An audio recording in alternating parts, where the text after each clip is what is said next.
Hello. Uh-oh. That's just great.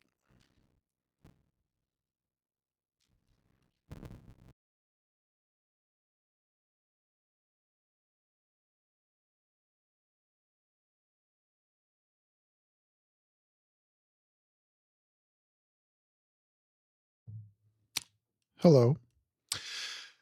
I'm going to have to figure that out sometime. I have some ideas. My name is Brian, and I'm here to hack on some Tiger Beetle.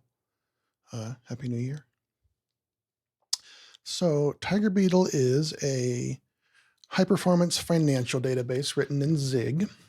And this project is to implement a Rust client for Tiger Beetle. Tiger Beetle has clients for various languages, Python, Java, JavaScript, Go, but not yet Rust. And so we're doing a project to implement the Rust client all on stream, front to back. We've been doing this for several weeks now, a month, maybe 2 months even, I don't remember. And we're getting pretty far. Not production ready by a long shot yet, but we're kind of approaching like a feature complete MVP at this point.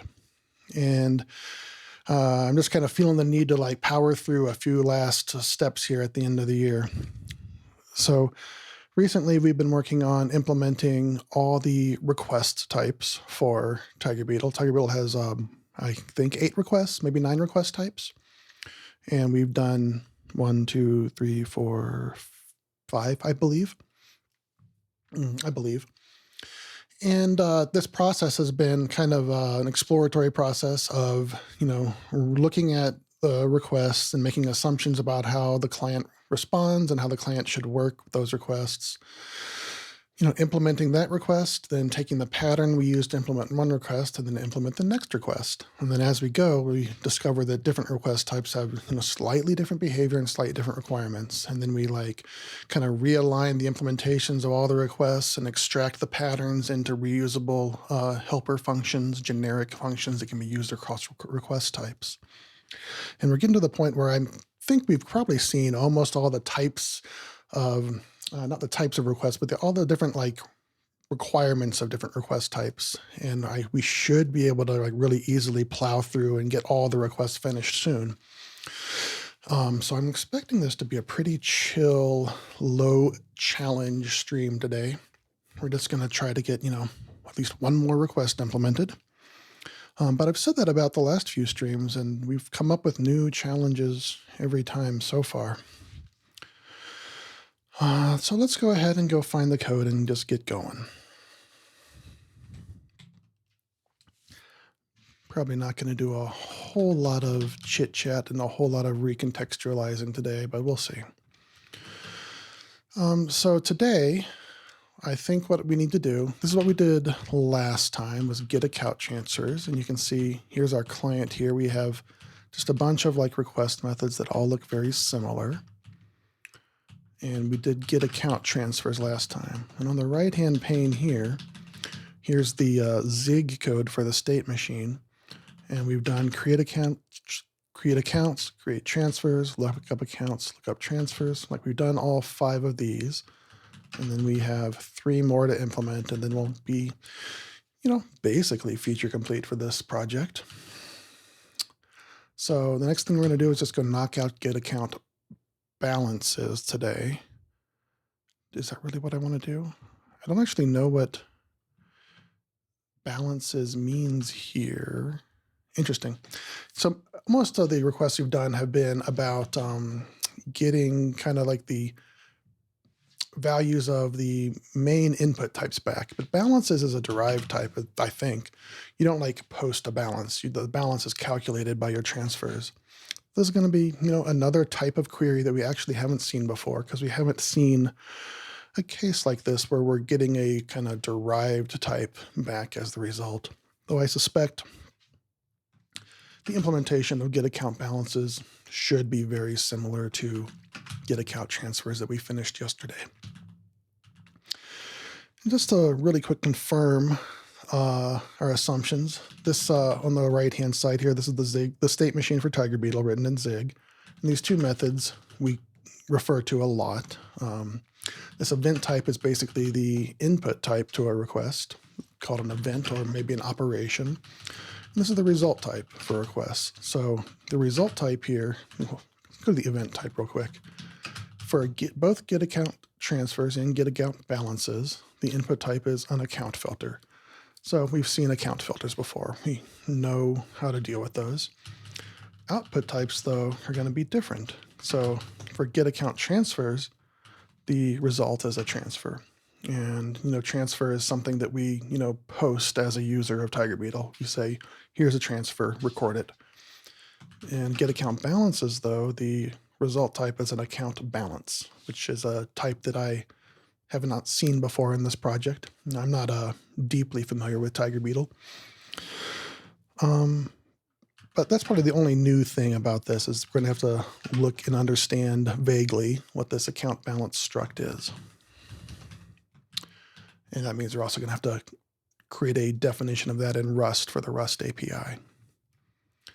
So to do this implementation of get account balances, we're really just going to do a lot of copy paste.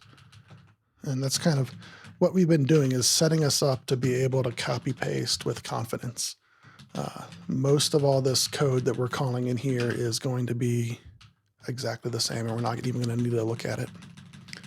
So we're going to call this method get account balances. And this takes an account filter, a single account filter. We have some types of methods that take multiple events at the same time, but these query events, because they're range queries, not point queries, these return multiple values for a single query. They only take a single event as input.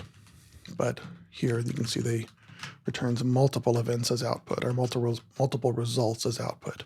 Take one event, one account filter event, get back a vector of transfers. Or in our case, for this new function, it's going to be a vector of, what are you? Account balance, which is a type we need to define still. All right, and here, the rest of this, we're entirely just going to be replacing type parameters to these generic helper functions. So we accept it here as input a Rust account filter, and this create packet helper needs to be able to convert between the Rust definition of account filter and the C definition of an account filter. This project is mostly a bindings to a client library called TB client that's written in Zig and exposes a C API. So all of the TigerBeetle clients currently are bindings to this one library. Same for Rust. So we're just creating like a thin veneer of Rust, idiomatic Rust API on top of this C API. And so that involves a lot of conversions between Rust types and C types. Here's a conversion right here between the Rust account filter and the C account filter. This operation here, we have to name the correct operation code, opcode, I guess. It's not going to be a get account transfers. I'm just going to guess it's called get account balances. This is all the same boilerplate. And then the only other thing we have to do right here is figure out the return type here. So there's a lot of type inference going on right here. Here, this handle message is a generic function that just does a little bit of error handling and conversion of vector types. And we're putting a type hint right here so that it can understand what type we need out of it. And this is going to be a result type, which as we saw was an account balance. And I'm going to go ahead and look up the C definition of this type just to have a first look at it, because we haven't seen it before. So the tbclient.h library here, this is the generated source code for the tbclient library. So this is a little bit of C code that says what's in the Zig library. And I'm just going to go search for, what do we call this, TB account balance. So here it is right here on the right-hand side. And a TB account balance T. We don't care about the details right now, but we're going to need it soon. Right here, I'm just going to say we need a TB account balance T out of this handle message. Actually, we need a slice of TB account balance T. And then this we don't have to change it all. It's all going to infer. What this is actually doing is it's going to be converting this slice of C account balance types to a vector of Rust account balance types right up here. It's just using type inference to figure out that we need this result type. And we have this thing, and then this big iterator chain that's just going to type infer all the way through that chain. So this is pretty easy to write this code right here. Normally in Rust, we just go run a cargo check to type check this, but already I know it's not going to check because this account balance does not exist. And I think that's the only thing here that we're really missing is this account balance struct. So I'm going to go ahead and figure out where in our source code that should live. So here's kind of all our redefinitions of the core Tiger Beetle types. And we redefine these by hand in Rust for the surface level API, just so they're as perfectly beautiful as we want them to be. We could also code gen them or just reuse the underlying C types as a type alias, but then the docs wouldn't be as beautiful, and it's just not going to end up nearly as lovely if we do that. So what we have here is account transfer. These are our data types. I think there's probably some more. Yeah, here's an account filter. Okay. So I'll just throw it here after account filter. And I'm going to go copy these derives. We're using the same derives for all of these. Make sure I've got exactly 4 spaces here per my preference. And this is called a account balance. And I'm just going to copy these C fields, and I immediately notice this reserved field here. So this is just 56 bytes of nothing, just reserved space. Because we want to have space for future expansion, and we don't want to have to change the actual underlying ABI at all in the future if we can help it. So there's just a bunch of reserved bytes here. And from the last stream, you'll know that in Rust, constructing this simple 56 byte array of all zeros is not actually a simple thing to do at the moment because of issues with generic numbers. But we'll get there. It's still easy to do. Anyway, the thing I'm going to do here is just copy all these fields. And actually, I don't want to copy them from the C headers because this syntax here is not too similar to the Rust syntax. I'm going to go to the Rust generated bindings. So before we were looking at tbclient.h, this is tbclient.rs. Again, this is just generated code, so it is ugly. We're not going to expose any of this code in the API, but we are using it to call the C API. And we're going to go look for tb account balance, and we're going to copy these fields. We can't use them exactly as the same definitions because these are using some kind of compatibility types here for the 128-bit ints, but we can just put a U128 there.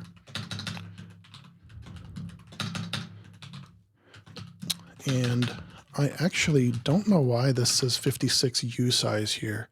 I don't think that usize is necessary, and I didn't even know you could write usize right there. Typically, you just say, I want 56 bytes. I want to see if, I'm going to go look at my other structs and just see if I left that usize there or not. So I have some other reserved field. Huh.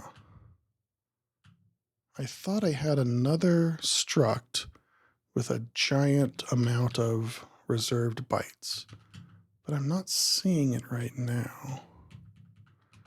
Real quick, I'm just going to go yakshave and look at this conversions module, because I remember, right, so right here in the conversions module, I have just a constant of 58 zeros so that I could fill out this account filter. So if we go look at account filter, and there should be, oh, I remember. So I removed those reserved bytes from the public struct because there's obviously going to be issues with users constructing that 58 byte array. And so at the time I was thinking like, well, definitely we're not going to want users to have to deal with that 58 byte array. But that's actually, I'm kind of second guessing myself on that now, because in the future, issues of efficiency in the future. Right now, every time we make a request to Tiger Beetle, we're taking, for example, like a vector of these account filters in Rust and then converting them to a vector of the underlying C account filter type. And that currently involves a reallocation of an entire vector per every request. And I don't think that decision is going to hold up forever, because we need that conversion to be more efficient. And obviously, to make it more efficient, the obvious way is to make this account filter struct exactly binary the same as the C account filter struct. So I'm kind of not liking that I removed this reserved field right here. I kind of want to add it back right now, but I'm not going to. Say to do restore reserved field here. Just don't want to get distracted right now. We'll come back and have to do a whole stream of just, beautifying this code and cleaning up all the to-dos at some point. Anyway, so we yak shaved that reserved field. Now let's go back to our new account balance. And I'm going to leave this reserved field in here. I'm, again, second guessing myself because I know I'm going to have to test this code in a second. And somewhere I'm going to have to find 56 zeros. But I'm going to leave it here and we'll just see how painful it is. Okay, so this all looks right. So we can go ahead and type check this code. Go back and get zeroed in on my account balances method that we are writing here.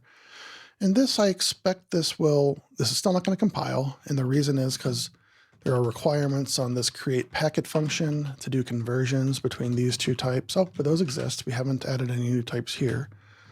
But there's also a conversion requirement on this handle message method related to this new account balance type. So we're going to be missing some from trait implementation, but the compiler is just going to tell us exactly what we need to do.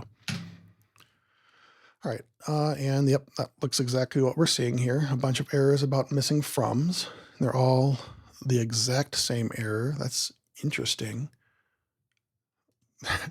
It's interesting. They're all the exact same error, even the same span.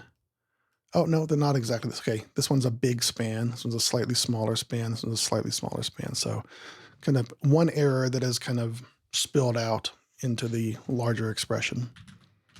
It would be nice if this could be like hidden, but this is still pretty good.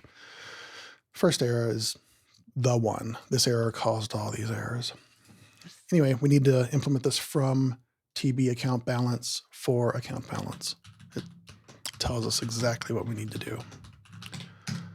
And so here, we can literally just copy this and just replace these. This is going to be account balance, and this is TB account balance. This is account balance, TB account balance. Yeah, I've got a good feeling about this method. This one is all going to go smoothly. There's not going to be any surprises on this one.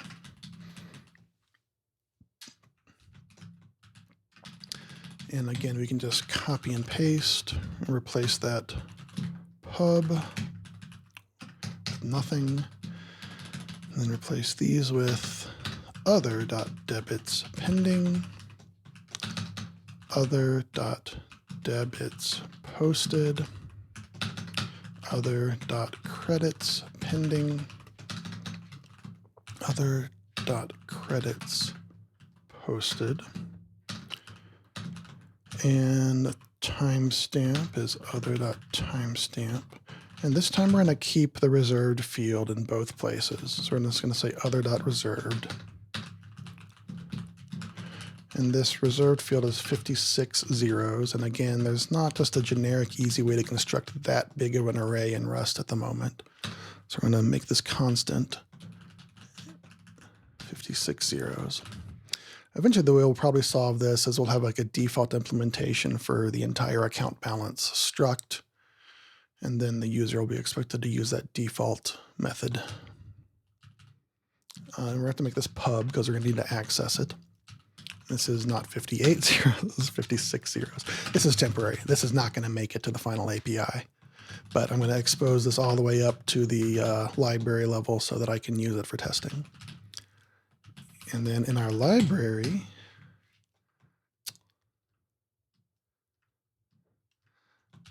I see in chat, future highway. What about a struct reserved with the constant in and an impl over constant in? That would probably work. So I'll put this in chat. We can go explore this maybe. Let's make a temporary buffer here. I'm going to copy what you said. Let's see if I can copy this out real quick.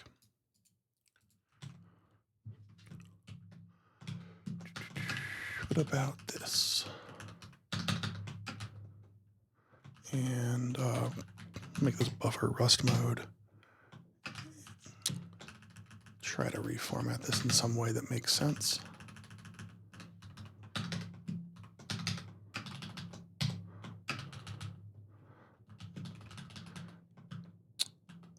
This looks okay.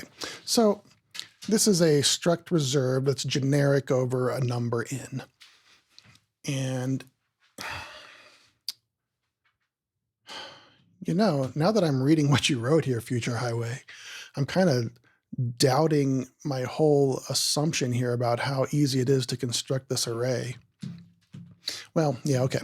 Yeah. So what you've done here is you've created a little helper that is generic over in and called it reserved. And this will construct a reserved. And so what we could do, if I put my library over here, my definition of account balance, and I will swap these buffers so you can see what I'm working on. No, I've forgotten the command to swap the Emacs buffers. Okay, anyway, I'll do it on the right-hand side. So account balance here has this big reserved array, and it's just an array. And Future Highway has suggested this way to construct some arbitrary number of bytes here. And to do this, he's created a unary struct here. This is a struct called reserved, and the only thing it contains is an array of some in elements, and in is generic. Rust has, you know, generic numerics for some capability. They're not super expressive, but they work for a lot of cases. And this is an impl of default, and this will give us a reserved, this will give us a type reserved that contains an array of as many elements as we need. And this, I think this will work. The only problem is here that we have to kind of expose this reserve type. So if we put our field here and we name the field, instead of having just a bare array, it would contain a reserved of 58. And really, this might be the solution we end up going with. We'll have to kind of think it through more deeply later, but this is a pretty good solution. And it 56, you're right, 56. This is a pretty good solution. And it also makes me wonder, like, why doesn't the standard library just have this for plain arrays yet? Because you can't express this type of thing in Rust right now. The only real problem with this, well, okay, you have to expose the reserve type, but that's not a huge deal. You'd also have to consider the representation here. Eventually, we might want to make this exactly ABI compatible with the underlying C definition so that we can unsafely cast them between each other, just bit cast between the Rust struct and the C struct. But that's also doable here. If we just put a repr transparent, you might want to put repr C here, but I don't think repr C is what you want here. Repr C says use the C representation of a struct, but here actually what we want is the C representation of an array. So you'd probably say transparent, and transparent tells the Rust compiler, don't lay out this struct at all. Just use the internal one variable as the layout of the struct. So you can use this on these new type structs in Rust. And it says, the layout of this struct is not the layout of a Rust struct. The layout of this struct is the layout of the interior array. And in Rust, the array layout is guaranteed to be C compatible. So this would actually work. And I like that solution, and we might well do that. I kind of still don't really want to tackle that now, though, because I'm just still undecided about how this whole Surface API should look. It's going to kind of come down to the ergonomics, both like the ergonomics of like calling this API, but also the efficiency requirements of this high performance database, and whether we need to actually do that bit cast between Rust types and C types. And I'm just not really ready to tackle that problem yet. Right now, I'm just kind of want to power through getting these methods written. But yeah, that is probably the suggestion, Future Highway. That's the way to do it. But right now, I'm just going to expose a variable called 56 zeros. Okay, let's see. This is probably ready. I don't think I've type checked this yet. But up here, I'm going to say, I'm going to re-export that 56 zeros. I've kind of forgotten what I was doing over here with my 56 zeros.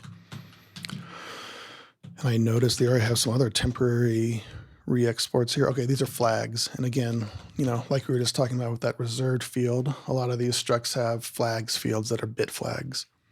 And there's kind of an open question there design-wise about how to expose those bit flags. And so for now, just to access those bit flags, I've re-exposed the definitions of each individual bit. So I'm going to say pub use conversions 56 zeros.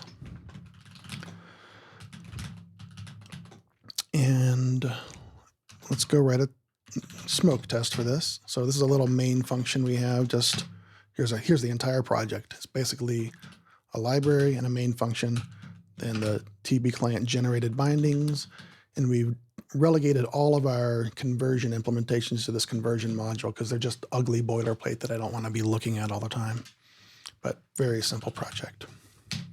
This main function is just an ad hoc smoke tester for manually testing what we're working on. We have no test suite yet, but we will eventually. I used to be really into test-driven development. Just take some time to just chit-chat.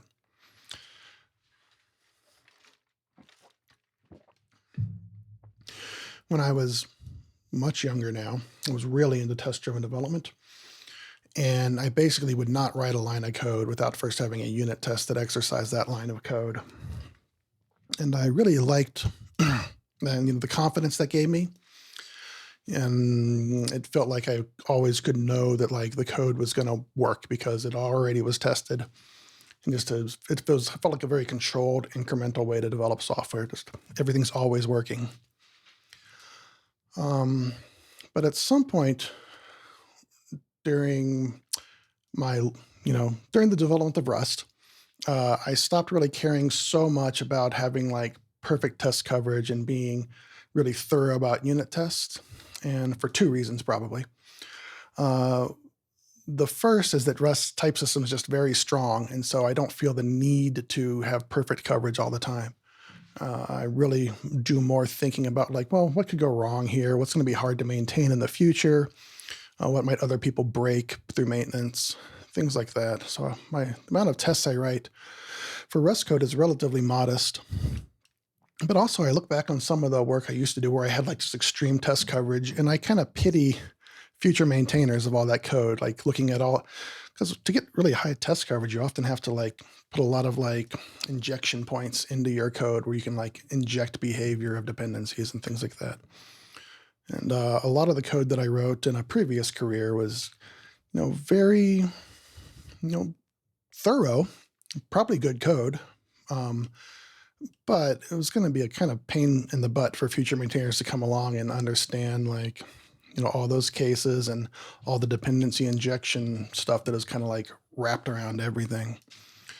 And I just feel much less, for the most part, I feel much less about I feel much less need to just make sure everything is thoroughly tested all the time. But that said, this code will probably do something like make a test harness. It's going to require a custom test harness eventually, where we actually, like, for every single test, construct a fresh database, which is expensive in Tiger Beetle, launch a server out of process, and then run some commands against the server, then check the results. And so that test suite is going to be, chunky. It's going to be work on its own. And so I'm kind of pushing that off, but we will have it. But also Tiger Beetle uses a lot of like systematic testing, where testing is generated to explore the possibility space, right? It has fuzz testing, and it has what they call simulation testing, where the whole world is simulated. And one of the other Tiger Beetle developers is developing a very comprehensive systematic testing framework. And I should be able to plug in this client to that framework, and it'll just generate inputs for me. And a lot of Tiger Beetle does not have a lot of unit tests, actually, but it does have a lot of synthetic fuzz tests that are just always running and always generating new inputs. Anyway, just taking a break to talk about unit testing. I used to be really into unit tests.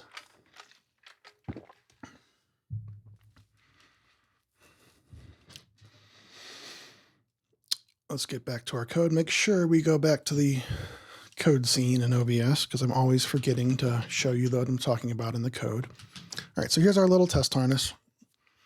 And we need to write a new little function here called get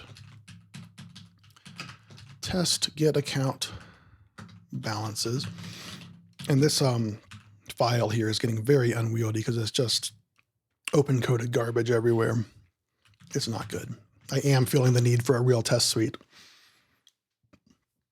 But at this point, I'm kind of committed to the path of getting these methods defined, and then at some point, we'll write the test suite all at once. Get account balances, and so we're going to go down here to get account transfers and just copy paste this again. And call this get account balances. And this is probably mostly good enough for now. I have to replace this input with something sensible. And the input is another account filter. So actually, this input should just work. I don't know whether these flags make sense for this type of request or not, but we'll see what the server says. And I don't know if I generated enough transfers for this particular account in our test database to return results, but even if there's no results, we still want to see that work. So this is probably enough to just get it written. And this account filter, oh, interesting. I spent a lot of time here chatting about the importance of being able to construct this reserved field in the API, but this account balance is a result type. At least for our limited testing here, we don't even need to construct an account balance. So I'm going to backtrack a little bit. Let's go to our library and not export this 56 zeros. Go to our conversions module and not make that public. Who constructs that account balance? Oh, it's constructed right here in this conversion function. So the TB client constructs this account balance, and then we just do a conversion of it. All right, let's keep going with our testing. And I don't see anything obvious here that we need to write still, so I think you can just, we haven't actually type checked the library after we made our fixes. Let's go ahead and do that. We're doing cargo check. And yeah, obviously there's some errors still. So we gotta backtrack even further and make sure this actually all builds. Somehow I failed to actually implement this conversion function in a way that the compiler was happy with. What's going on with that? From account balance for TB, did I do this backwards? Yeah. Oh my goodness. the conversion I need is the opposite of the conversion I wrote. You can see here it wants a implementation for account balance of from account balance T. And I did the opposite. Anyway, this is easy to fix because the types are almost the same. We're just going to say TBC, TB account balance T, account balance, TBC, TB account balance T, account balance. And this is an account balance. And I'm seeing again, we don't even use this constant here. Also, this was not 56 zeros. I copied this constant from 58 zeros, and I forgot to remove 2 zeros, so that wouldn't have compiled. Anyway, we don't need that constant. This is going to type check, I promise. I'm wrong. That's good comedy. Can't find TB account balance T in module TBC. That is surprising. See that error, chat? Can't find TB account balance T. Similar name exists. Okay, I typoed. What did I typo? 2 C's. I only wrote 1 C. Okay. Line 227.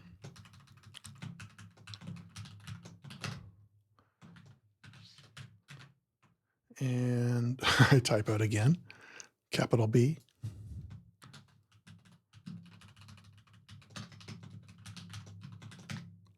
All right, there we go. Now we can run this.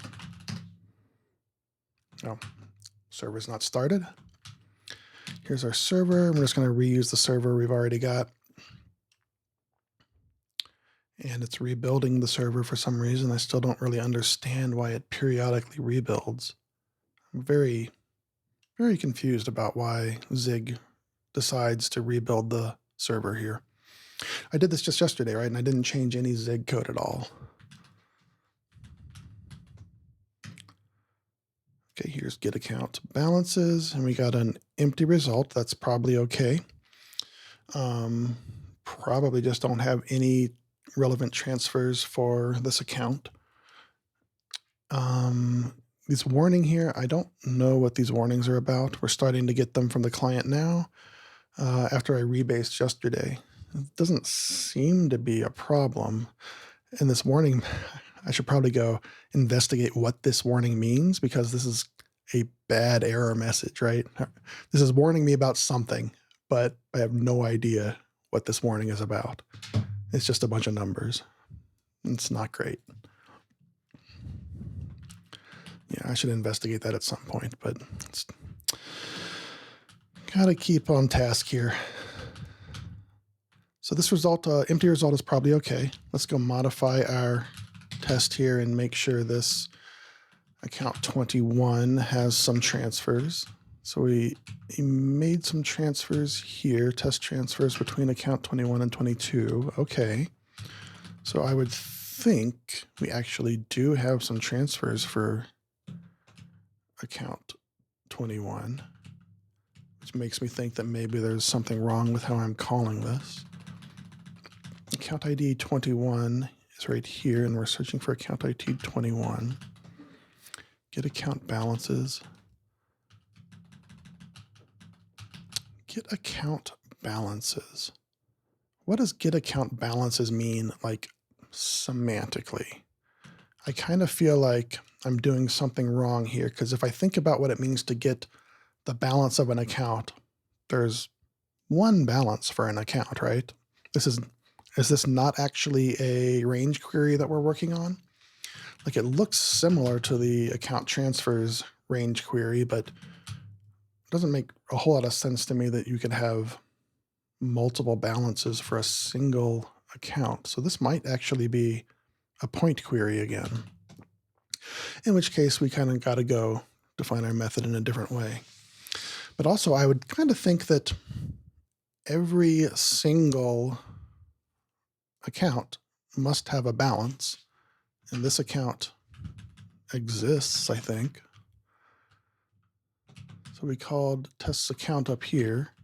We didn't call test account. I'm going to real quick just call this test account function and see if that account exists.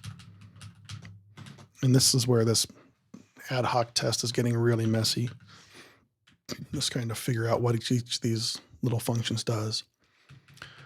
Okay, so this account 21 exists, and it's got some debits. It's got activity. So I would expect that it has a balance. But here in get account balance is we're not seeing a balance. Well, chat, I thought this was going to be very straightforward with no drama, no challenges to solve, but I was wrong. Let's figure out what's going on here. First, let's open the REPL and just see what the REPL says about this account. I'm going to say REPL. I already got it in my history. I'm in the wrong directory for using the REPL. I'm going to go to a different directory if I'm going to REPL. See if we've got this in our history already. This looks like the right command. And remember, our account was 21. So first, let's just look up account 21. Look up accounts ID equals 21. That's an account. Let's say get account balances. Account ID equals 21. And the balances is interesting because you can put flags for debits and credits. So it must be recalculating the balance dynamically. Is that possible? I don't really understand why you would have flags for debits and credits here. Like, would you? Well, shows how much I know about accounting. I would think the balance is just a number that reflects like the sum of all debits and credits in some way. Get account balances, account ID flags equals debits or credits. No balances were found. There's definitely something here I don't. Okay, at least that agrees with what we saw in our code. So we didn't find any balances either. But this really kind of changes my understanding of what a balance is and what a balance might mean here. Like this project, we've been kind of like reading the code and making assumptions about what the code means and how it works. But sometimes I run into issues where like I don't really know much about finance. But I expected that like if there's an account, the account has a balance. No balances were found. I really hate to just go read the docs on stream and understand what a balance is. There is an account, but it has no balance. Can that possibly make sense? What do you think? Should we just go read docs on stream? Let me look at that balance struct, the fields of the balance struct, to see if it gives me any ideas about, what a balance mean. What are the semantics of a balance? And we'll go to, let's go all the way to the actual underlying definition, which lives in tigerbeetle.zig, I think. Find balance, account balance, debits pending, debits posted. Okay, there's a difference between pending and posted. All right, so a balance is not just like a sum of debits and credits. Debits and credits are independent.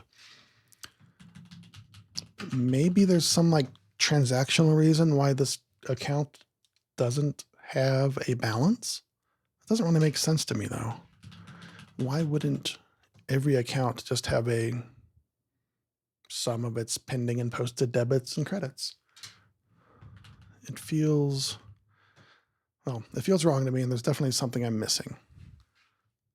There is an account 21 and there is an account 22. Let's look at the account 22. Let's do this whole exercise for account 22. Look up accounts ID equals 22. Get account balances. Account ID equals 22. Let's also look at the transfers just for the heck of it. Get account transfers. Let's make sure we use these debit and credit flags because that's what the example is doing. Get account transfers for 21. So I know for get account transfers, if we don't specify flags, I was about to say we won't get results, but I was wrong apparently. Flags equals debits or credits. Oh, I know. This is interesting. Interesting. So this example says use, sorry, not example. I was saying the word example. The help shows us passing the debit and credit flags to get account transfers. But by default, the REPL does pass those flags to get account transfers.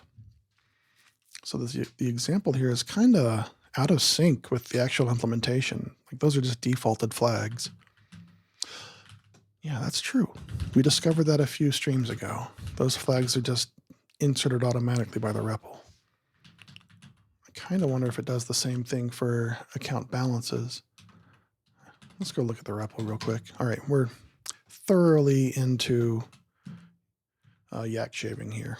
I'm very lost and kind of don't actually know what to do to understand what's going on here, so I'm just kind of flailing. We can see here's the REPL code for the REPL parser. And the flags right here for get account transfers and get account balances. So this is just constructing the default object for a request. And for both get account transfers and get account balance, it sets credits and debits to true, reverse to false. I don't know why it would do that explicitly because that's a 0 value, but it is setting reverse to false explicitly. So in our code, we probably also want to set credits and debits to true, though again, I kind of don't understand it. Like maybe it avoids doing some calculation. But real quick, I'm going to go look at our test code and make sure we're setting those flags the same way the REPL is. Yeah, and here's our get account balances. We're setting those flags. And the REPL, again, is getting no results for get account balances. I don't think I need to. 22. Get account balances for account ID equals 22.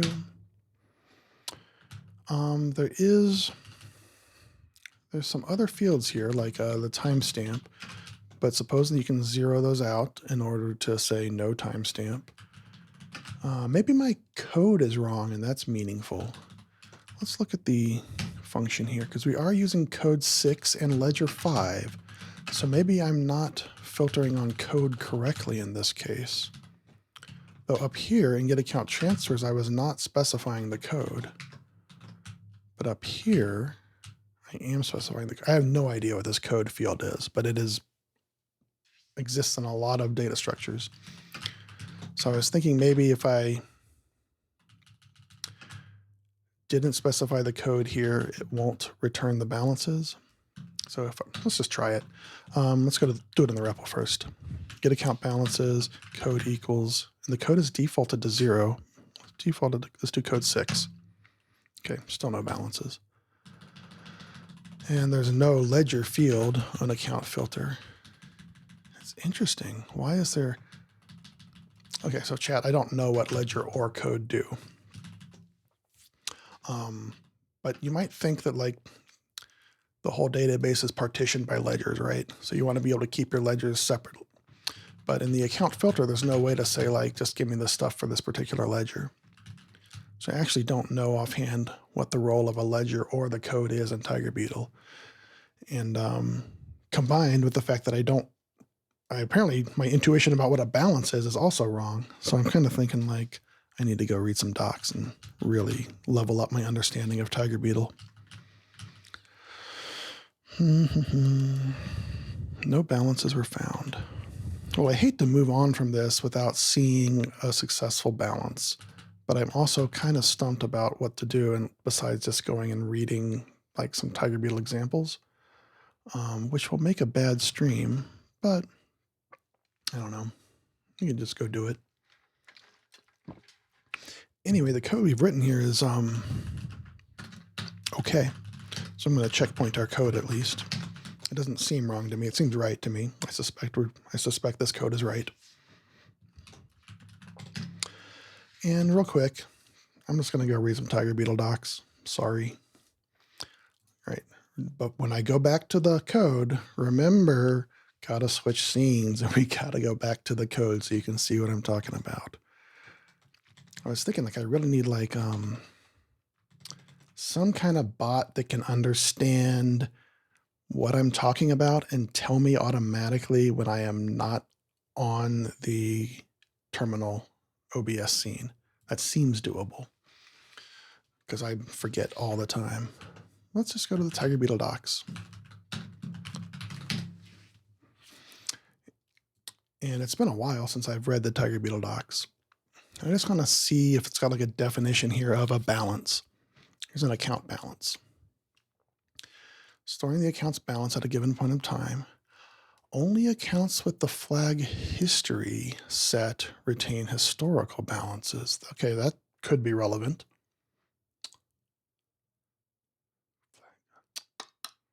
Future Highway, was XOR correct for the flags? Don't you want OR? Did you want OR for the flags? I don't. Interesting question. Interesting question. All right, so the question in chat about how I was combining these two flags. So these are just bit flags. I wonder if we have a good definition of them that we can see. Client.rs. Yeah, here they are right now. Okay, they're just numbers. I was hoping these would be written in binary, but they're not. Thank you. Thank you very much. I just spent like 30 seconds talking about this whole thing. I need to remember to switch back to the terminal. Thank you, NoCM. So here's the terminal. And the question in chat was whether this little XOR, I think this is XOR, I'm always forgetting what syntax XOR is right to combine these flags. So this is just a bit field. Every bit has a meaning. And you can see the first bit is this constant, second bit is this constant. And if we think about Future Highway confirms the caret is XOR. Thank you. Future Highway knows more than me about Rust. So the question was whether XOR is right here or OR is right here. And it's a good question. I'm always having to rethink how to do bit math every time I need to do it. I guess I don't do it all that much at all. So if we think about like what these flags mean, an XOR is going to say only set the resulting bit if exactly one of the bits in the input is set. So in this case, like there's no mask here, so I'm kind of thinking, I am rusty. I'm so rusty. I'm just always forgetting stuff. It's constantly like knowledge is like slowly coming in and then rapidly going back out again. I feel like I know less and less all the time. I don't know if that's true or not, but anyway, always forgetting stuff. So I feel like in this case, there's no mask involved. I feel like either XOR or OR will work here, but I'm actually kind of doubting myself. That doesn't seem right. So in this case, we're XORing these two together, and one of these is going to be a 1 in one position, and one of these is going to be in the first bit, and one of these is going to be a 1 in the second bit. So you're going to have exactly 1 in both the first bit and the second bit, which is XOR. I don't know. What do you think, Future Highway? Am I making sense or am I forgetting something? Like you could put an OR here and you would still get, so the result here is going to be basically backwards from the least bit to the most significant bit, 1, 1, and then a bunch of zeros. So 1, 1, wait, from your direction, 1, 1, zeros is what we're looking for. And so I kind of think in this particular case, like the XOR is going to say, if I have, here's my, I need a whiteboard for this. I really need to get like one of those tablets and have a screen set up to do drawing. But if we have like the first bit and the second bit, we're going to have a 1, 0, and a 0 and 1. So an XOR here, the result is going to be a 1 over here. And an XOR in the second bit, 0, 1, we're going to have a 1 over here. But if we think about OR as well, we could also get like a 1, 1 or a 1, 1. And that would also result in a 1, 1 on the other side. So I think actually in this case, either XOR or OR works. But if this was more complex bit math where you had a mask to apply, it might be differently. NoCM is saying that OR would be more idiomatic here. And that actually is kind of making me think, yeah. OR is more readable here. OR would be more readable here. And more idiomatic, I guess. Like I said, every time I do bit math, I kind of have to rework from just the basic principles, how the bits work. Like I have to think in my mind, like, what does this mean when I apply this bit math to these two values? I don't do it enough that it's just natural to me. So what I came up here with was XOR, but OR also works and reads more natural when you think about the logic here.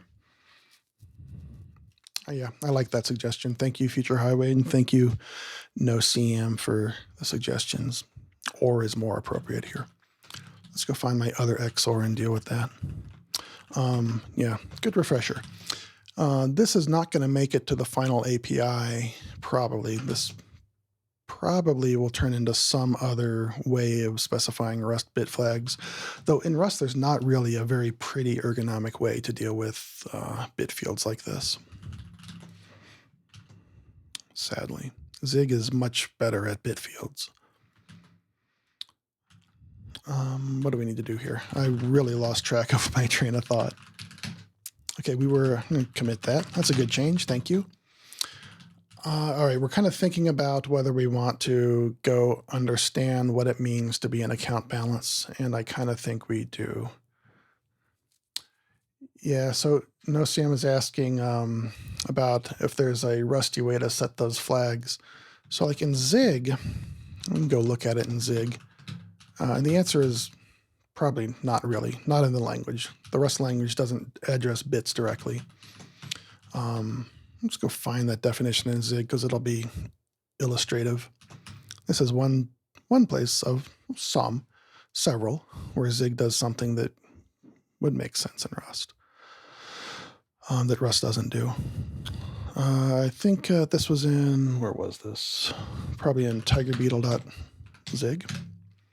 Find that flags on account filter. And you can see the flags here. Oh, it's a struct account filter flags. Let's go look at account filter flags. And, oh, this is interesting the way they did it. Okay, I remember this. So here, the way this is defined in Zig, they're just bools, which is nice syntactically, but they've said this is a packed struct. And I guess in Zig, a packed struct with fields of bools just end up being one bit. So this is a very ergonomic way to do bit fields. And Zig even says you can have arbitrarily sized integers, which like on the surface, it's like, why would you ever want to do that? But the reason to do that is because you can just have, bit fields, arbitrary bit fields, and that is very nice. Like when you think about it from like, it's interesting. LLVM, like the underlying compiler for both Zig and Rust, allows you to specify arbitrary sized integers. And like from a complexity perspective, like for the actual underlying compiler, it seems like really complex to deal with that at that lower level. Like the machine doesn't have 29-bit integers, so why should the compiler have 29-bit integers? And so I've always kind of been skeptical about the fact that LLVM allows you to just have arbitrary sized integers, because then like every single backend needs to be like, what do I do with a 29-bit int? But I don't really have any insight into how much complexity that actually adds to LLVM. But then when you look at like the machine, it's like, well, a systems language why would a systems language allow you to do that? Because like the machine doesn't have 29-bit ints. So I'm still kind of skeptical of this ability to say just here's an arbitrarily sized integer. But this one pattern is really nice where you can just have like arbitrarily sized struct fields. Some kind of balance there where like you can do this, but in the very specific case of bit fields built into the language makes a lot of sense to me. But I sure wouldn't want to be I wouldn't want to be writing a compiler where you can just have 29-bit ints going all over the place. It seems a lot of complexity for no reason, for almost no use cases except this one very cool use case. So yeah, in Zig, you're just assigning bools here and they turn into bits, which is very awesome. Rust does not have that. In Rust, you might just do this just like you would in like C, where it's just like it's a field and you got constants, then you do bit math. Or you'd probably do something like use a library.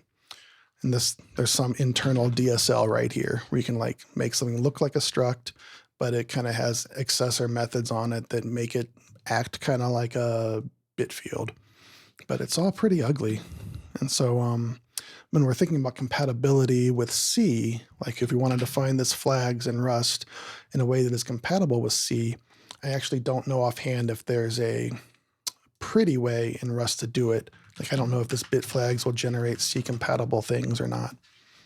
So that's going to require some future investigation.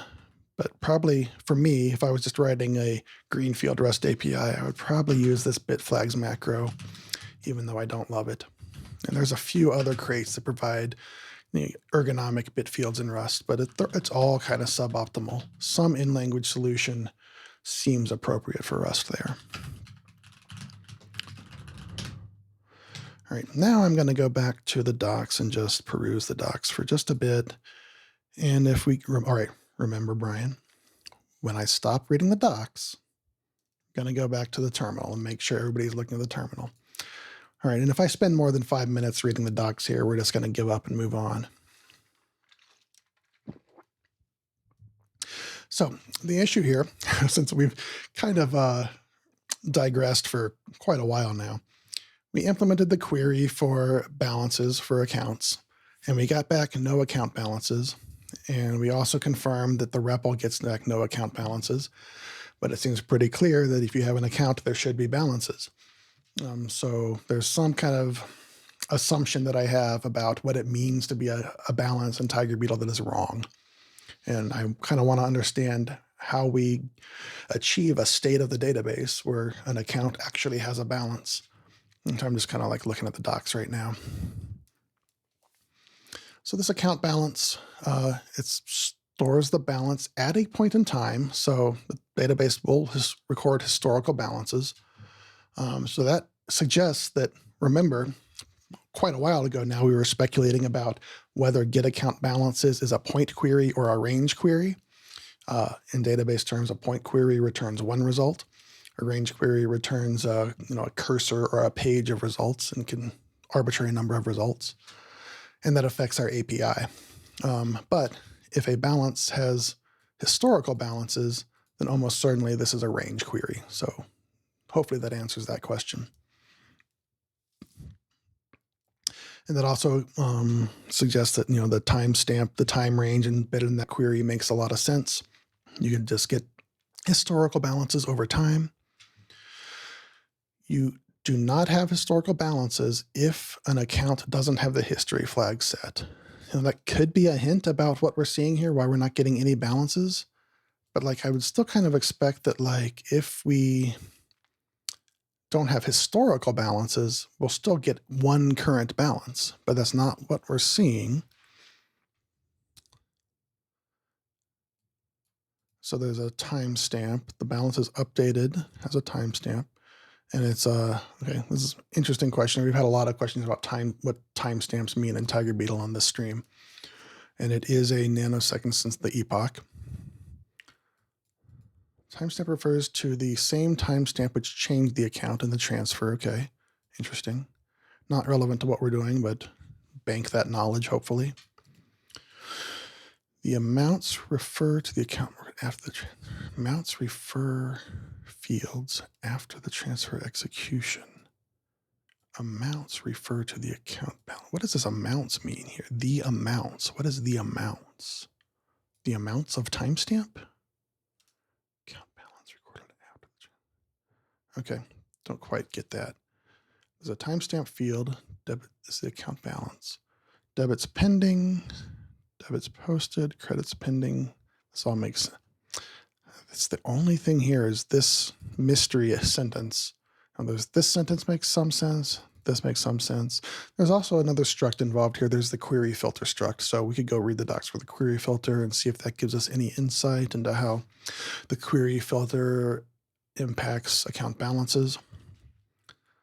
I'm really stuck on this sentence though. Sentence just does not make sense to me. Yeah, don't know if I'm going to figure that out. All right, let's really quick look at the account filter is what this is called. Is this really called the account filter? I thought it was called something else, like the account query filter, but it's record containing the filter parameters for historical balances. So this doc, okay, this is interesting. Future highway, I'm going to investigate what you were saying. Ah, got you. Okay. So this amounts is saying, okay, the amounts of debit pending, the amounts of debit posting. Yeah, this doc could be improved, I think, but good catch. I generally think like if I'm not smart enough to understand something, then a lot of people will not be smart enough to understand something. I would definitely try to clarify what this meant. Can't do it right now. That's too much yak shaving, but cleaning up docs is something that I do think is a very good practice for people for hackers when they're, hacking on code.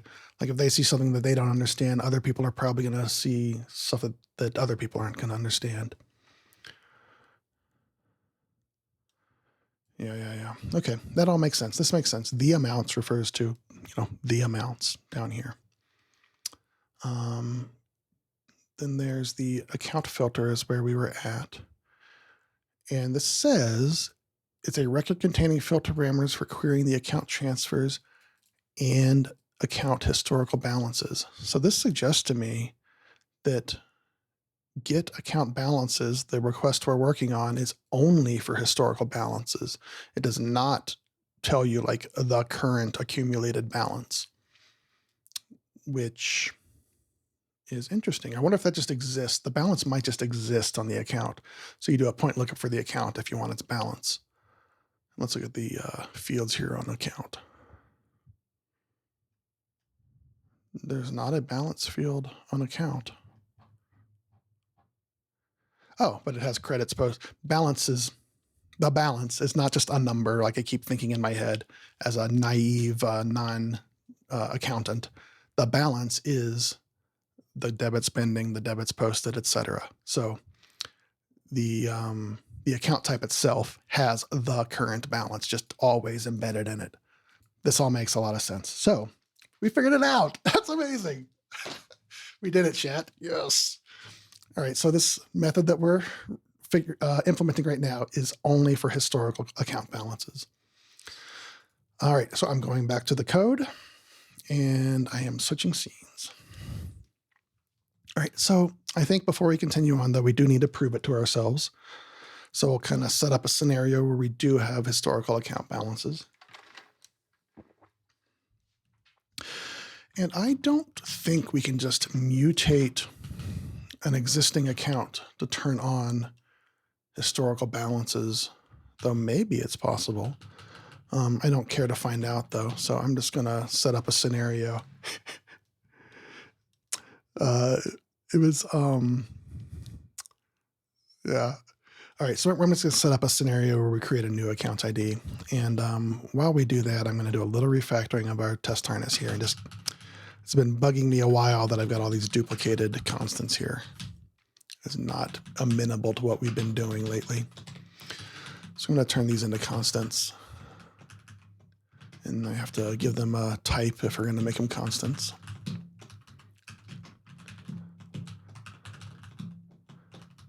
Ledger is a usize. I don't know if these are actually usize or not. The compiler will have to tell us. In fact, they're definitely not usizes because these all feed into a API that has a defined API. So these are probably going to be U32s. That's just my guess. Count ID, though, is definitely a U128. Don't know about these. Maybe U32s. Okay, so that seems right. And then we can just go delete all these. Looks like we need transfer IDs too.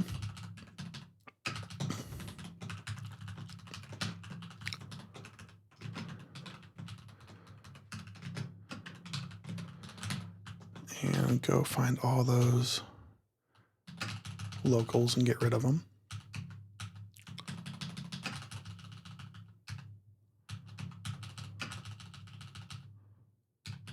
This all seems about right. I'm really curious what the code is now. Okay, so we need new IDs. We're gonna get new data, so we'll just bump everything up. 3. I assume these don't overlap the account IDs, but we'll just give them all unique IDs anyway. And if we think about what we want to do to prove what we learned about historical balances, we need to create some accounts, give them some transfers. We might as well look up the transfers and then look up the balances. But we got to set up these accounts with the history flag.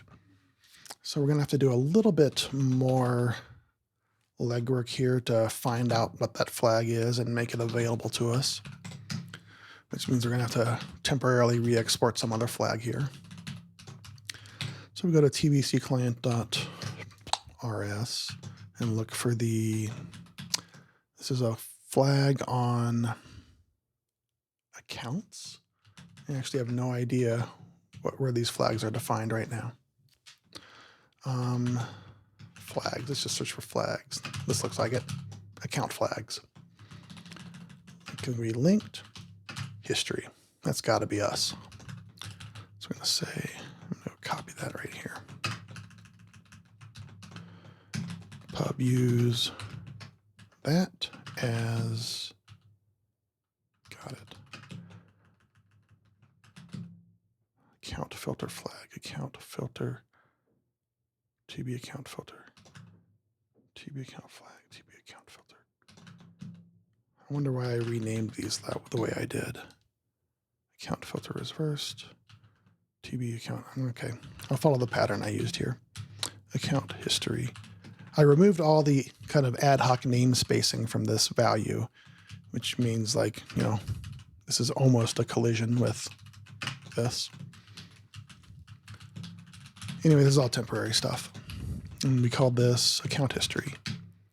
So up here, we're going to say in our, what is this? This is not the right file. Flags is going to be TBC account history. Same down here. Okay. So if I run this, we should see a new account being created, some transfers being created, and then we should get balances back. I'm not running the REPL now. I'm running cargo. Gotta fix some stuffs. That's a lot of stuff. What is going on here? Cluster, cluster, okay. These types are wrong. Cluster is 128 bits. Let's see if there's any other. Code is 16 bits. Let's just recompile that. And that module is not the right name for the main function. We imported the TigerBeetle library. The library is called TigerBeetle or Rust Crate, which is a mouthful. So if I were using this in practice as a client, I would almost certainly use a renaming export to just call it TB. But I said TBC down here, and it's TB. My headcanon right now is that the underlying TB client module here on the right-hand side gets renamed to TBC, and then the Tiger Beetle crate gets renamed to TB.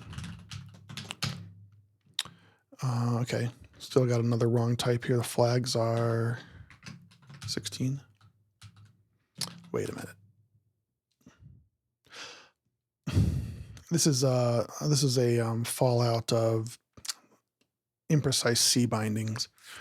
This account, the account flags are defined as C enum variants. I don't think they're called variants in C, but these are just defined as 32 bits in the bindings because C enums generally are 32 bits, but this flags is a U16. And I'm guessing, yeah, I don't know. Probably this in Zig, these types are the same, so there's no mismatch here. But when they get bound to C, this constant ends up as a 32-bit constant. Not entirely sure. Anyway, we have to do some kind of cast here. As U16, like in an ideal world, these would have the same size.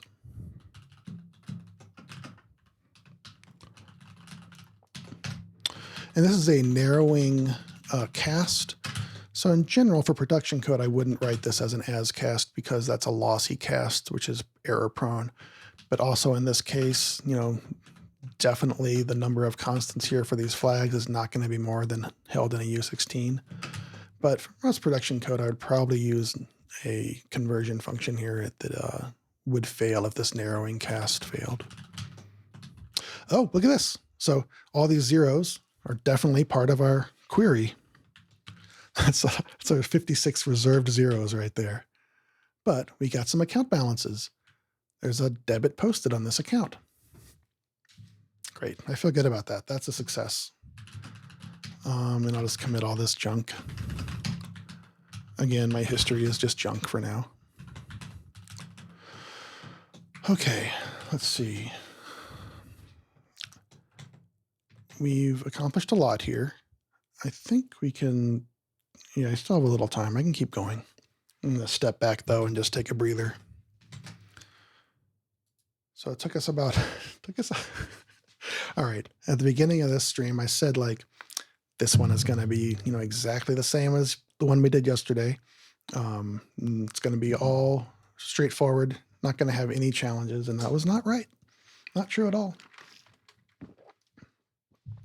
I mean, the implementation of this request actually was exactly as we expected pretty much, but we ended up doing a lot of yak shaving to understand the behavior of this request because it was did not follow our assumptions.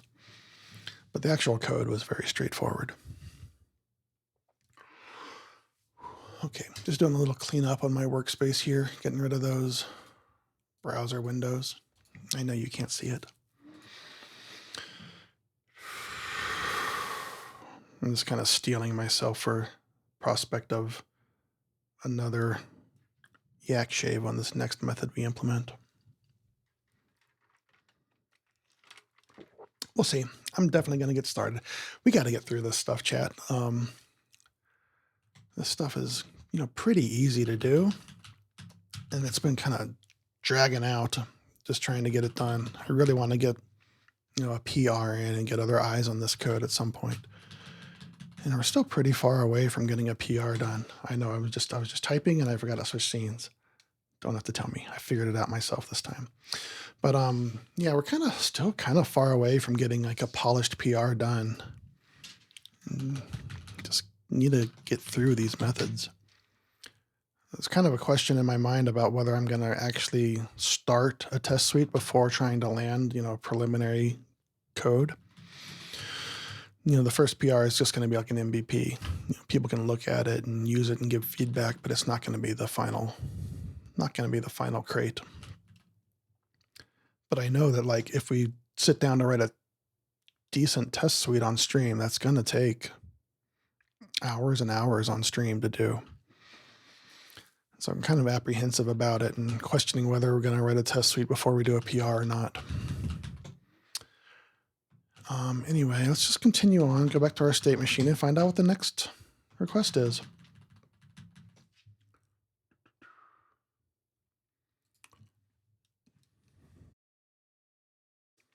Burp. Okay, so we did get account balances. Now on query accounts. This is another range query.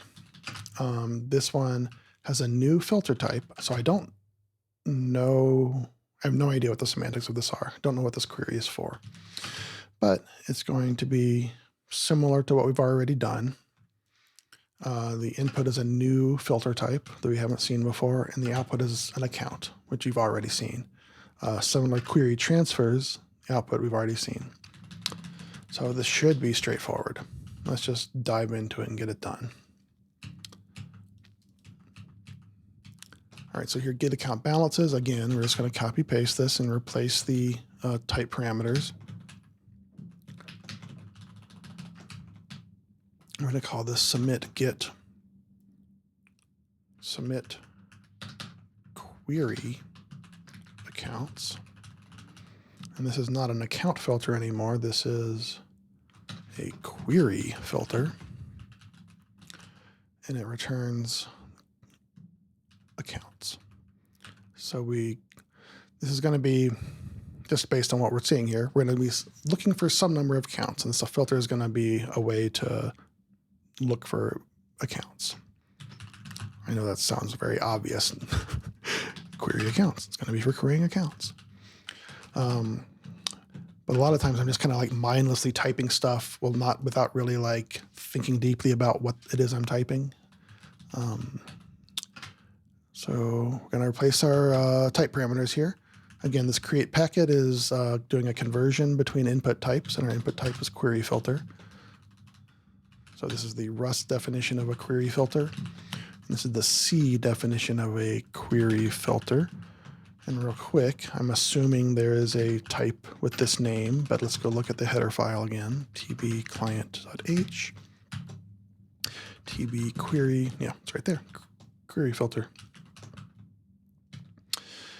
And the output is an account. This operation needs to change. It's probably going to be called query accounts.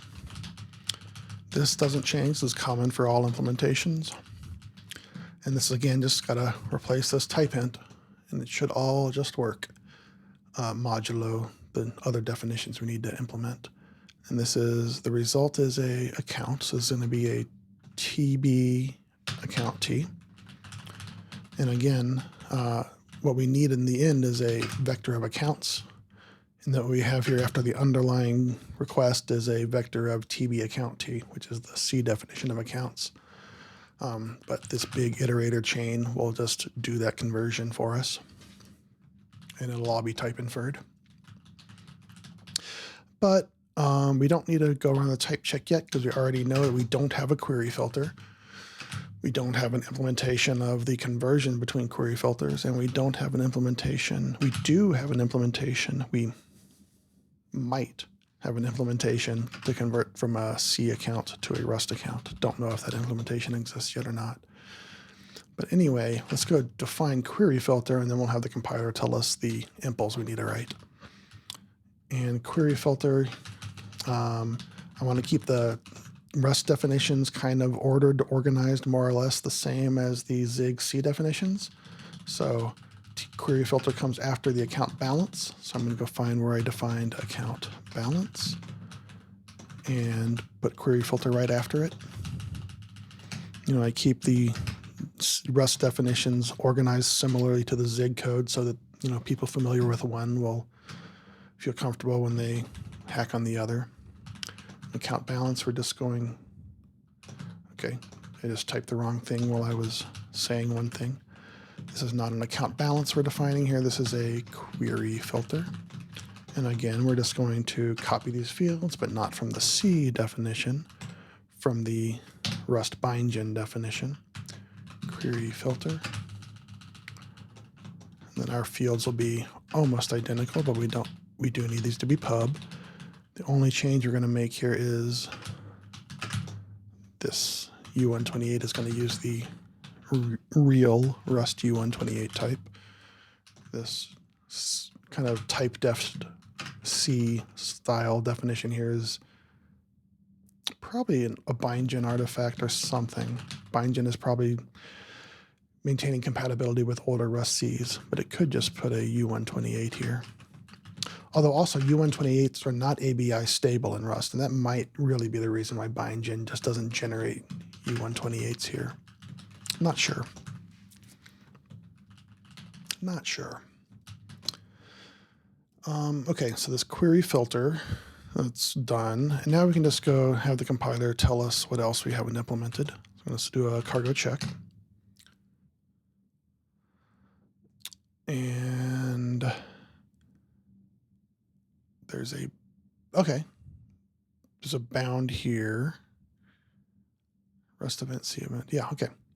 There's a conversion here. Create packet requires certain trait implementations to convert between these two things.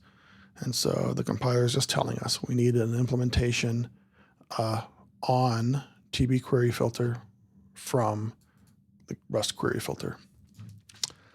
So we can go look in our conversions module, and we can see that, again, all of our impls of conversion traits are in this module, just buried, so we don't have to look at them. And we're going to copy like a similar implementation. And we need to do from a Rust type to a C type, which looks like this maybe. So I'm just going to copy this down here.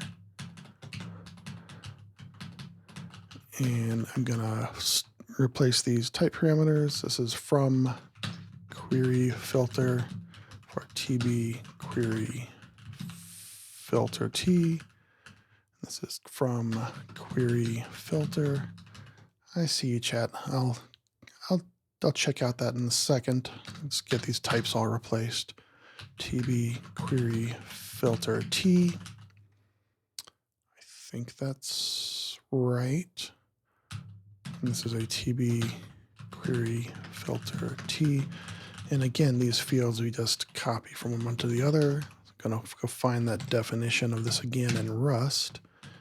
TB query filter T is these fields. And we just copy them. And again, I do these conversions by hand just because I want the surface Rust API to look pristine.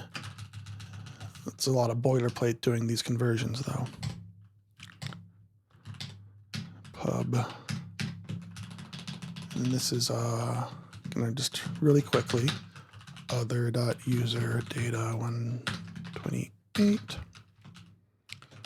other.user data 64 other.user data 32 other.ledger other.code other.reserved other.timestamp min timestamp max other.limit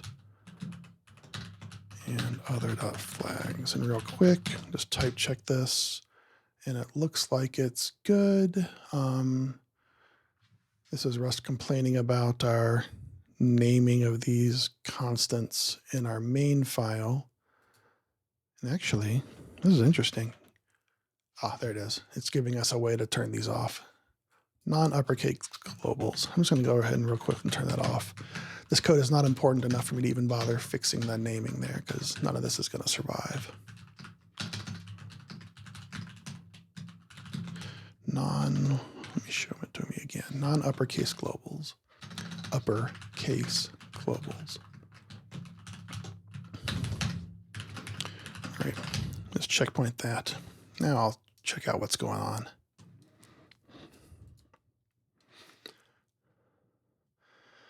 Hey, O'Connor.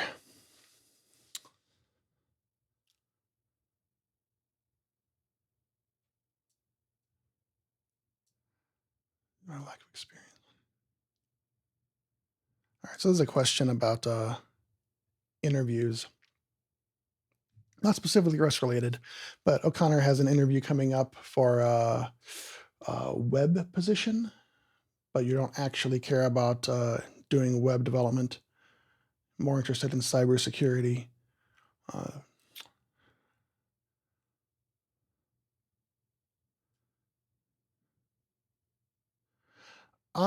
So So the question here is about interviewing. And O'Connor is got an interview scheduled for web development, but not really interested in web development. Also doesn't think he'll get the job. Also may not want the job. Like the question is like whether to go do it for the experience. I don't know if I'm really qualified to answer this, but I need a break anyway, so I'll just speculate about it for a minute. And in general, I would say that like do lots of interviews because you need the practice, and interviewing is shockingly hard. Like it's really different from just regular coding. Like interviewing itself is a skill. Though honestly, I'm not really qualified to talk about interviewing. Like I've done interviews and I've given interviews, but I've not done a lot of interviews in my life, and I've done a lot of bad interviews. But I would say that in general, especially for young people starting to like build their reputation and getting started, like you got to do a lot of interviews, and you just got to build that skill, because your first 10 are going to be bad. It's a skill, and you're going to be bad at it, and it's going to be very nerve-wracking.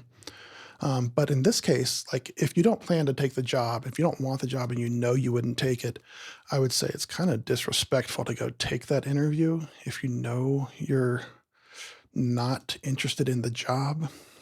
Like if it's a possibility and you might take the job, then absolutely go take the interview. But it's at the same time though, even while I'm saying like, you know, maybe it's disrespectful to the interviewers and the recruiters, I also don't have a lot of respect for recruiters, you know, as pure recruit bots. You know, they're like headhunters and people that are just like, they don't think of you as a human, so you don't really need to be too concerned about their feelings. The people interviewing themselves, though, I would give them a lot of respect. Like the people that are the engineers that are going to have to come take time out of their day and, you know, treat you as if you actually want the job. You know, they have other things they could be doing, and kind of got to consider like, you know, whether you're being respectful of their time because they're giving you so much of their time. So I don't know. I would say if you're definitely not going to take the job, even if you get the offer, then I would say probably it's not appropriate to go on that interview. But I do think you should take a lot of interviews and, you know, do a lot of interviews for the practice of it. But all that said, you know, I'm not an expert on interviewing or anything like that. And I would take my thoughts there with a big grain of salt.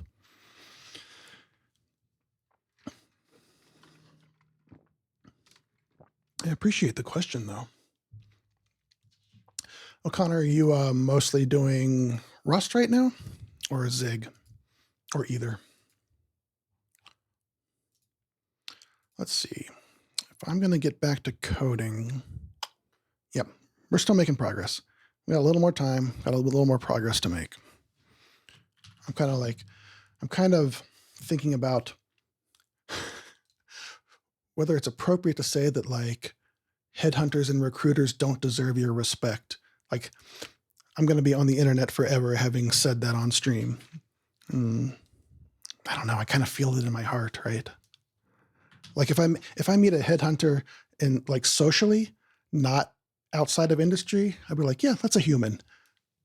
But when I like receive an email from a headhunter, I'm like, yeah, that's just a recruit bot.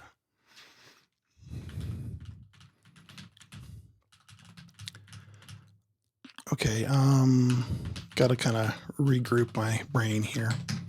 We're implementing. Oh, I think we're done with this implementation. Actually, this all type checks now. All right, what is the thing we just implemented? We implemented submit query accounts. Okay, let's go write a test for that. And again, these are not unit tests. These are just ad hoc manual tests that will not survive long. Get query accounts. And I don't think I need any of this stuff. We already have some accounts created. Test query accounts. This is not get query accounts. This is query accounts. I'm just going to copy and paste this little function too. Test query accounts.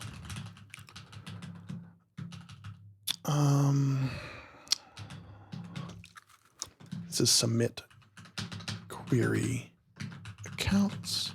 And let's go back and find our Rust definition of query filter. Here it is. Just copy all these things over there. I'm curious now whether these flags are going to need to be set in some specific way, or this limit needs to be set some specific way. There's a hard limit on how many results you can get in a single query, and that's a constant, and it's a different constant for every single query. All right, this is called query filter. Get rid of these pubs.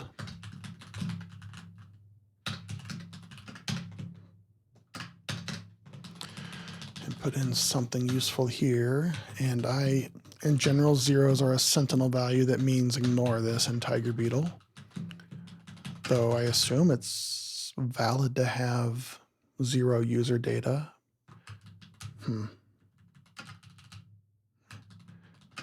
Interesting. So this query filter, I don't know how it works. Just assuming from what we're looking at that, like, if you put data in a particular field, it will query on that field. But like user data, what if I think that a 0 is meaningful for user data?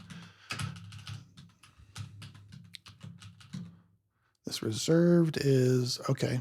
Oh, only 6 of these. We can probably just write default here. Again, in Rust, standard library doesn't have implementations of a lot of traits for very large arrays for historical reasons. And timestamp, we already know we can omit the timestamp to just not have a timestamp filter. This limit, I'm going to just put a 10 here. If we put a 0 for the limit, we will get 0 results. Flags. Let's go look at what the possible flags on query filter are. So let's go back to tbclient.h, and here's query filter flags. Okay, only flag here is reversed. Great, so we don't need to think about that right now. And so we're going to query accounts, and we do have accounts, so this should return some kind of results. So we're expecting this to return something. Something right there. There's all of our accounts. Well, there's at least up to 10 of our accounts. Great. And again, you can see our mystery warning here that we may or may not look into at some point. Just a strange warning that the underlying TB client library has started emitting recently. But we did it. We've implemented 2 entire queries today. This is banging. We're making progress. I think we've only got 1 left. Let's go back to our state machine. I think we can just finish. I think you can finish off all the queries today. Here's our state machine. We did get accounts. We did query accounts. Now we did query transfers. Let's do it. Let's get this done. All right. Again, just copy paste this. And I don't think we have any impls or any new structs to implement at all here. This takes again, let's look at event type. Query transfers, takes a query filter, returns transfers. This is going to be easy. And this is query transfers. I'm not even going to smoke test this. This is just going to work. This is TB transfer T. And this returns transfers.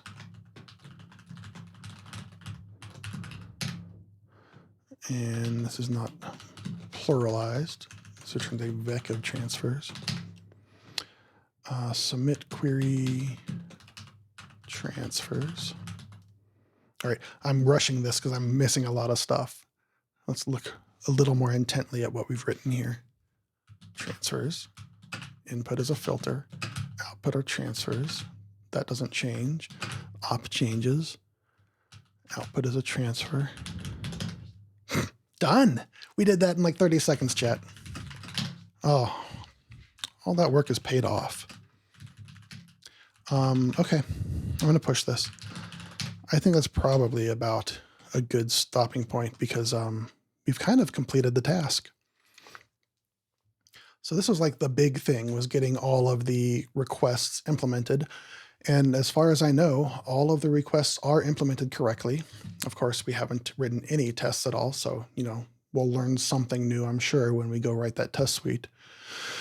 But all the requests are done now. So that's awesome.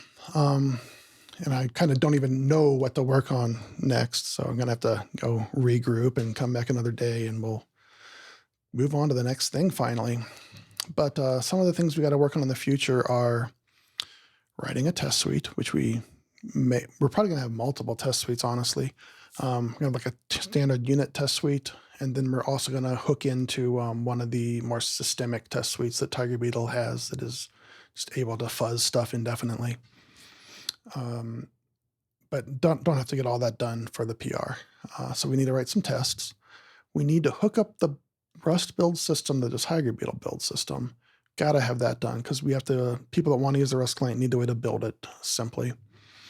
And so there's kind of some questions in my mind about how to do that, like whether we let the Rust build system drive the Tiger Beetle build system or the Tiger Beetle build system drive the Rust build system. Probably we're going to do it the first way, because the audience for this crate is Rust developers. They're not going to want to run the Tiger Beetle build. They're just going to want to run the Rust build. So we'll say when you do cargo build on this project, it'll go, dig into the repo a few levels up and just make the TB client static library appear by driving the Zig build system. Though then also we have to consider packaging. We're not going to have to consider packaging for the initial PR, but when we publish to crates.io, crates.io will not have access to the Tiger Beetle Zig source code, and we will not even want to require developers to do the Zig build. So probably we're going to end up with 2 or 3 different ways for the crate to kind of resolve that static library, just depending on whether you're in tree developing or whether you're pulling down a dependency from crate.io. Like in tree developing, you're probably going to just automatically have the Rust code drive the Zig Tiger Beetle build system. And then when you're downloading from crate.io, we're probably going to just literally package the binaries, the Zig TB client static library binaries directly into the crate. And that's fortunately easy because Zig can cross-compile to all of its Tiger Beetle supported targets. So we can kind of just do that once, then take all those binaries and just throw them right into the crate. Which, has pros and cons. But then also we might have a way so that like when you're building the crate off of crates.io, you can like turn on a feature or maybe set an environment variable and it will try to build from scratch the Zig library. Though I think probably nobody would ever bother doing that. So maybe we'll not do that. But packaging this crate is going to be, a little tricky, but tricky in a good way that's very instructive of like practical Rust production considerations. So good topic for the stream. And also before we do a PR, we have to write, a little docs. I really like, especially a project this small, I like them to be documented completely. Whether we do the good docs for the initial PR or not, don't know. But we're getting close. So that's great. It's a good feeling for the new year. We're making progress. All right. Again, my name is Brian. My handle on GitHub is Burson, B-R-S-O-N. You can find my socials on my GitHub pages. I'm doing this whole project on stream for the Rust client for Tiger Beetle. And eventually it'll be on YouTube. And so there's a whole playlist on the Tiger Beetle YouTube. I don't have a schedule right now, but I do post notifications about the stream 10 minutes ahead of time to the Tiger Beetle Slack and to my own Mastodon account. At some point, I may schedule like one time weekly to do this stream, but right now it's just irregular whenever I get up the motivation to do it. Anyway, this stream has been really productive and really fun. I appreciate everyone coming out and chatting and helping me on stream. That's been super rewarding, and hope to see you next time. Thanks a lot.